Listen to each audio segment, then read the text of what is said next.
Test 4. You will hear a number of different recordings and you will have to answer questions on what you hear. There will be time for you to read the instructions and questions and you will have a chance to check your work. All the recordings will be played once only. The test is in 4 sections. At the end of the test, you will be given 10 minutes to transfer your answers to an answer sheet. Now turn to Section 1.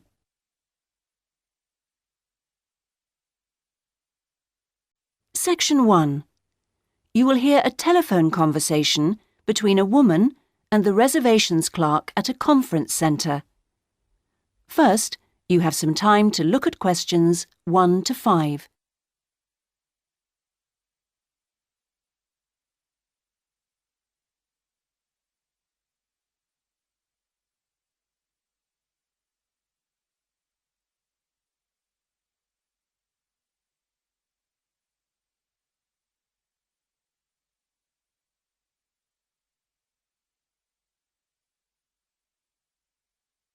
You will see that there is an example that has been done for you.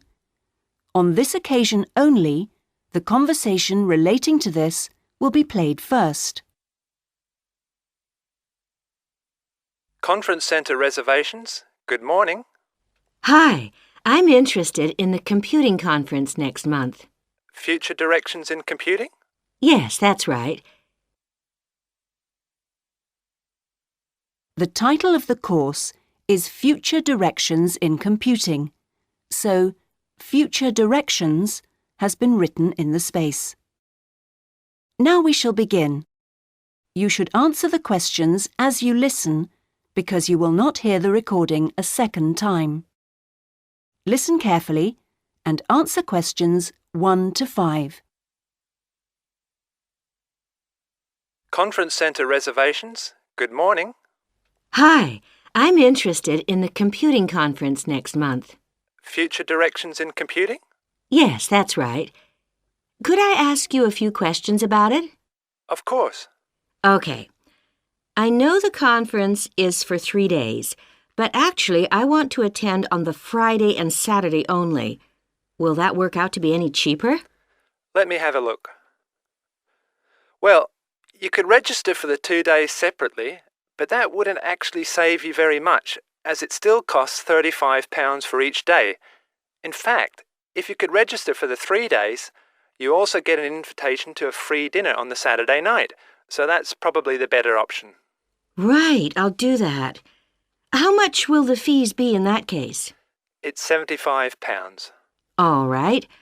I'd like to register for the full 3 days. Now, can I pay that by credit card? I'm afraid not. You'll have to send a cheque to us. Or you can pay at the conference office. Fine. So it's probably easiest if I pay by check. Now then, what else do I need to arrange? Right. How about accommodation? I guess that's not included in the price. No, I'm sorry, it's not. But we do have a few rooms available for delegates at the conference centre if you'd like. Those are very cheap, but if you're interested, you'll need to book soon because there's always a heavy demand for them. They are only £15 per night, but they are very basic and you'd have to get your own breakfast because they don't provide you with that. But it's very convenient because it's in the same building as the conference rooms. Uh-huh. Or there's a very reasonable guest house which is £25 per night, and I think that includes your breakfast. Is it close to the conference center? It would be about a 10-minute walk away from here. I see. That sounds quite reasonable. Before you hear the rest of the conversation, you have some time to look at questions 6 to 10.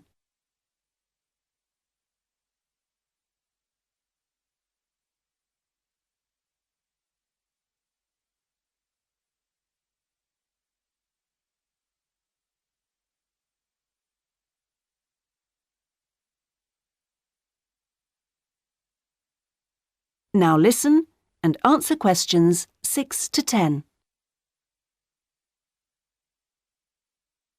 The details are all in our conference pack, which I'll send you. Great, thanks. That'll be very useful. Oh, and can you also send me an application form? Of course. I'll get that in the post to you straight away.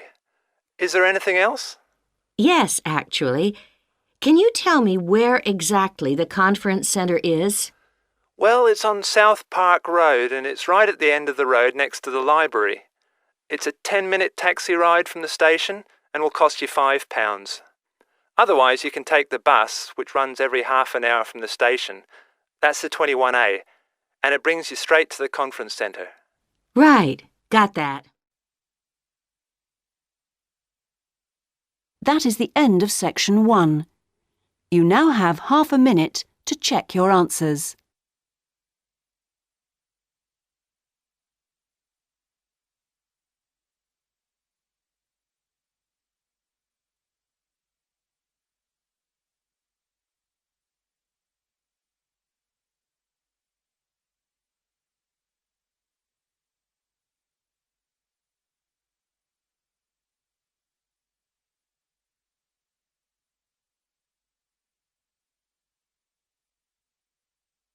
Now turn to section 2.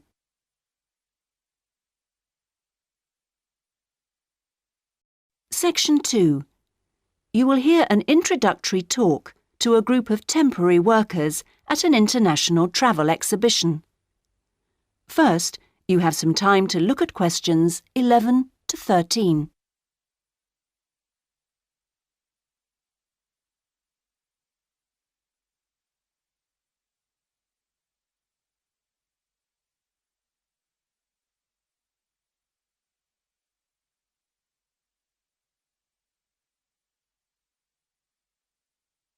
Now listen carefully and answer questions 11 to 13.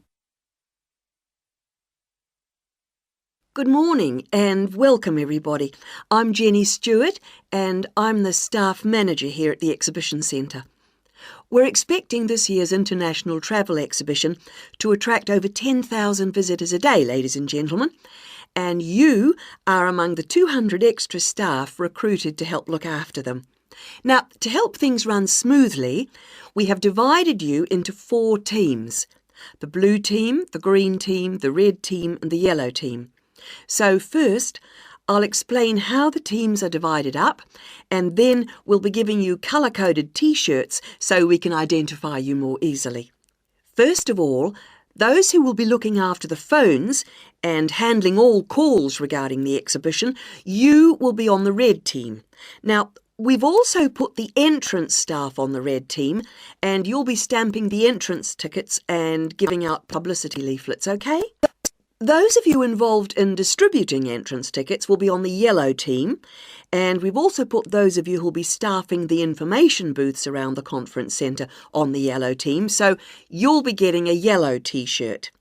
Now, most of the hospitality staff have been put in the blue team, so the chefs among you and the kitchen hands will all need a blue T-shirt, but because of the sheer numbers, all waiting staff will be on the yellow team, and this includes the bar staff among you.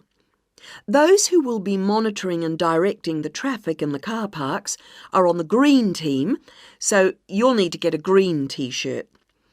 This year, we've also employed a considerable number of attendants to direct the human traffic around the conference centre.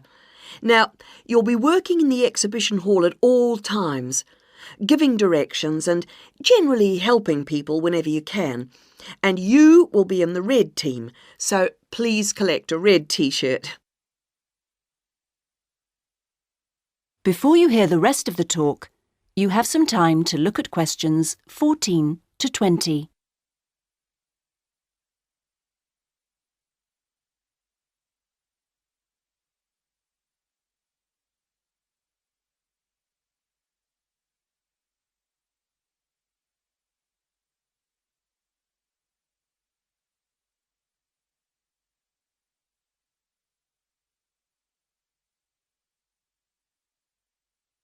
Now listen and answer questions 14 to 20. Right. Now that everyone knows what team they're in, we'll get on with the orientation and training program. And first, I'll run through the rest of today's program, which you should have in front of you so that you can get a general idea of what else is in store today. This introduction finishes at 9:30, and then you'll be hearing from Anne Smith. Anne works in the accounts department on level 2, and she looks after all temporary staff, and so she is the person to see if you have any problems regarding pay. Anne will be explaining when and how you get this. She will also be handing out your tax forms.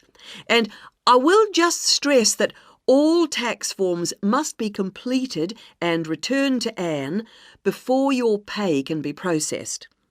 Following Anne's talk, you'll hear from Peter Chen, our conference manager, and he will be going over a plan of the conference centre with you, which will help you to orient yourselves. He will also go through the security arrangements with you and show you the fire exits. Then at 10:30, there will be a coffee break in the staff canteen, which is located down on the ground floor. Now, after the break, we'll be moving to a different location for a video presentation. So instead of coming back here, we'd like you all to go to Lecture Room 311. You'll find it on this same level just down the hall, and there you will be shown a video about important safety issues in the workplace called Safety at Work. We'll finish off the morning with lunch, which should give everyone a chance to meet and get to know each other, and we'll be serving you a buffet lunch in the main hall, which is on the first floor from 12 o'clock. After lunch, you'll be divided up into your teams to meet your team leaders, and we're hoping to be all finished by 3, so I won't delay you any longer, and I'll hand over. That is the end of section 2. You now have half a minute to check your answers.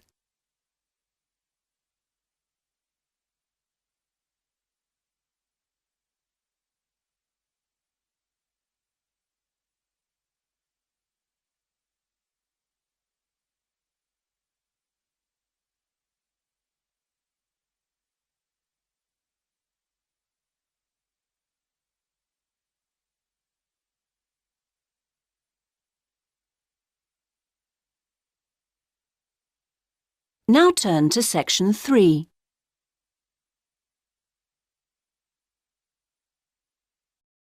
Section 3. You will hear a conversation between a librarian and an education student.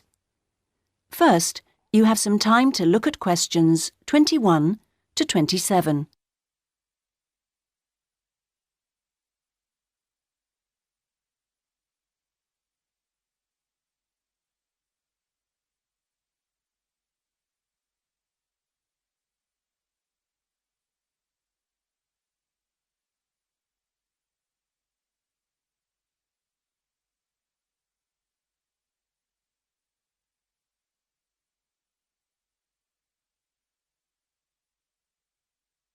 Now listen carefully and answer questions 21 to 27. Good afternoon. Can I help you? Good afternoon. Yes, I've just transferred to the School of Education, and I'd like information about joining the library. Well, the School of Education has libraries on 2 sites, as I'm sure you know. This one here is the Fordham site, and the other is on Castle Road. And is there any difference between the 2 libraries? Not in terms of their facilities. Access to online databases and the internet is available at both sites, and each site has a range of reference materials on education. Oh, yes, I see. But the Castle Road site has books on the sociology of education and a collection of textbooks and teaching resources covering most of the subjects taught in secondary schools. Ah, right. But I'm training to be a primary teacher, so I need to look at materials for the 5 to 11 age group. Then you've come to the right place. At Fordham, we hold material relating to primary education, as well as special needs. But, of course, you'll need to familiarise yourself with both sites to make the most of our resources. You haven't mentioned periodicals. Are they held at both sites? Current issues, yes, but if you want to look at back issues, you'll need to use the CD-ROM databases, which are held here at Fordham. I see. Now, about borrowing books. I'm living out of town, so I'm hoping I can borrow quite a few items and cut down on the number of trips I have to make. Right, well, members can borrow 2 books at a time from each site. Only 2 books? Only 2 from each site, but that's 4 altogether. Oh, I see. And how long can I hang on to them for? The borrowing period is 1 month, but of course books can be renewed. You can renew any item a maximum of 3 times. Do I have to come to the library to do that? No, you can do it by telephone or email, but you can't renew overdue books this way, only before or on the due date stamped in the book. We'll need your full name, your borrower number, and the name of the site library you borrowed the items from. So, theoretically, I can borrow books for up to 3 months. Is that what you're saying? Yes, provided they're not recalled. So, what happens then? Well, sometimes an item is requested by another borrower, in which case we'd send you a letter and you'd have to return the book within 7 working days. Don't forget we're closed on Sundays. Okay. Before you hear the rest of the conversation, you have some time to look at questions 28 to 30.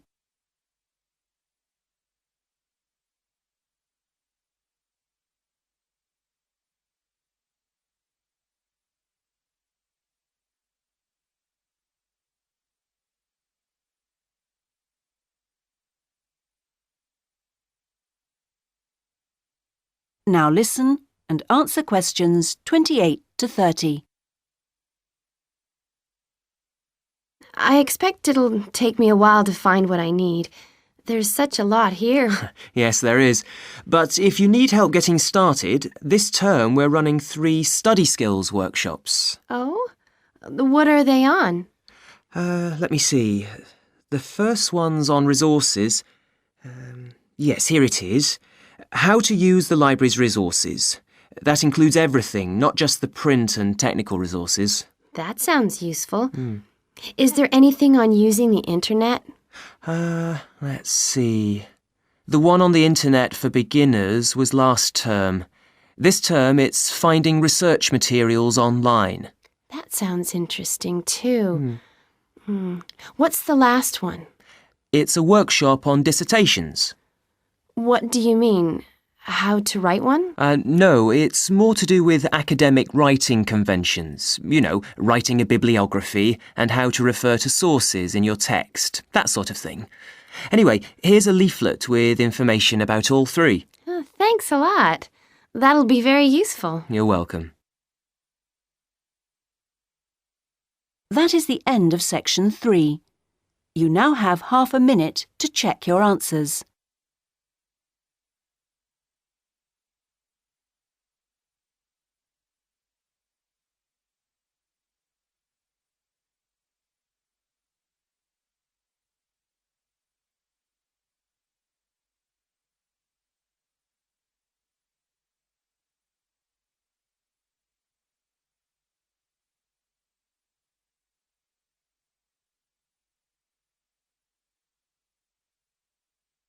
Now turn to section 4.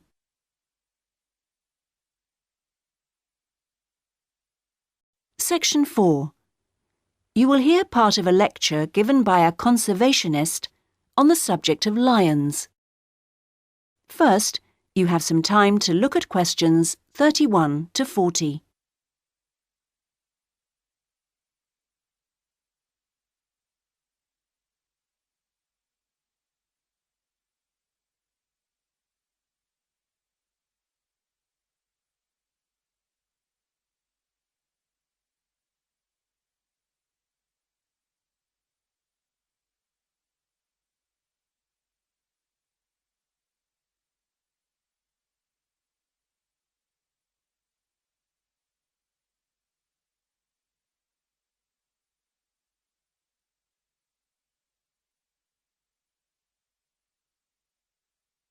Now listen carefully and answer questions 31 to 40. Well, most people think that lions only come from Africa. And you would be forgiven for thinking this because, in fact, most lions do come from Africa. But this hasn't always been the case. If we go back 10,000 years, we would find that there were lions roaming vast sections of the globe. But now, unfortunately, only very small sections of the lion's former habitat remain. My particular interest is Asiatic lions, which are a subspecies of African lions. It's almost 100,000 years since the Asiatic lion split off and developed as a subspecies. At one time, the Asiatic lion was living as far west as Greece, and they were found from there in a band that spread east through various countries of the Middle East all the way to India. In museums, you can now see Greek coins that have clear images of the Asiatic lion on them. Most of them are dated at around 500 BC.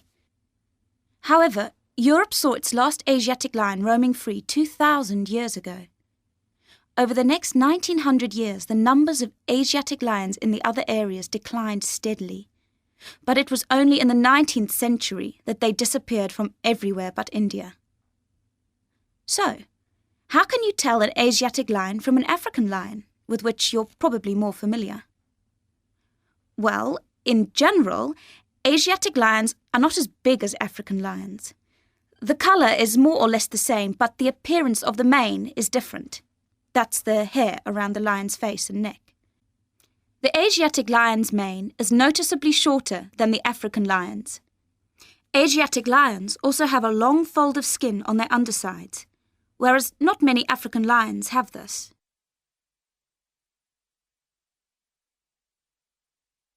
Well, I'd like to talk to you now about the Gir Sanctuary in India. That's where I've just come back from. The sanctuary was established specifically to protect the Asiatic lion. It's 1,450 square kilometres in area, and most of it is forest. There are now around 300 Asiatic lions in India, and almost all of them are in this sanctuary. But despite living in a sanctuary, which makes them safe from hunters, they still face a number of problems that threaten their survival. One of these is the ever-present danger of disease. This is what killed more than a third of Africa's Serengeti lions in 1994, and people are fearful that something similar could happen in the Gir Sanctuary and kill off many of the Asiatic lions there. India's lions are particularly vulnerable because they have a limited gene pool. The reason for this is interesting. It's because all of them are descended from a few dozen lions that were saved by a prince who took a particular interest in them. He was very wealthy, and he managed to protect them. Otherwise, they'd probably have died out completely. When you see the Asiatic lion in India, what you sense is enormous vitality. They're very impressive beasts, and you would never guess that they had this vulnerability when you look at them. The Asiatic lions don't have the Gir Sanctuary to themselves, I should add. They actually share it with about 2,000 farmers. A significant proportion of the lion's diet is made up of the livestock of these farmers, goats, chickens, and so on, as much as a third, in fact. And they've even been known to attack humans, especially in times of drought. One final piece of interesting information. In ancient India, one of the greatest tests of leadership for a man was to fight a lion. Now, it seems, in modern India, it will be a great test to see if the lion can be saved. I'm sure this is something that all of you will share concern for too. That is the end of section 4. You now have half a minute to check your answers.